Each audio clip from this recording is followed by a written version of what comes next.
মাঝে মাঝে কোরআন অন্যের কাছ থেকে শ্রবণ করা। সহিহ বুখারী হাদিস নাম্বার 5055 নাম্বার হাদিস।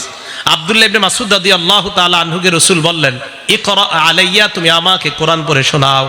আব্দুল্লাহ ইবনে মাসউদ জবাব দিলেন, আকরাউ আলাইকা ওয়া আলাইকা উনজিলা ইয়া রাসূলুল্লাহ, আমি আপনাকে কোরআন পড়ে শোনাবো, কোরআন না আপনার উপর নাজিল হয়েছে। উহিব্বু আন আসমাহু মিন গায়রি, কোরআন মাঝে মাঝে অন্যের কাছ থেকে আমার শুনতে মনে চায়। তাহলে কোরআন মাঝে মাঝে অন্যের কাছ থেকে শোনা। 4 নাম্বার, কোরআন মাঝে মাঝে অন্যকে শোনানো। সহিহ বুখারী হাদিস নাম্বার 4964 নাম্বার হাদিস। বলেন তো, মাদ্রাসার ছাত্ররা একজন আরেকজনকে কোরআন শোনায় কিনা? আপনার বৃহস্পতিবার ওই যে সবিনা হয়, এরপরে আমুক্তা সাতসবক, এগুলো একজন আরেকজনকে শোনায়। তো কোরআন মাঝে মাঝে অন্যেরটা শোনা, মাঝে মাঝে নিজে অন্যকে শোনানো। অন্যকে শোনানোর দলিল বুখারী শরীফের 4964 নাম্বার হাদিস। যেখানে আমি প্রত্যেকটা কথা দলিল দিই এই কারণে বলতেছি, আপনার সন্তানকে মাদ্রাসায় দিয়ে আপনি ঠকেন নাই, আপনি জিতে গেছেন, এবং ঠকবেন না, আপনি জিতে যাবেন ইনশাআল্লাহ।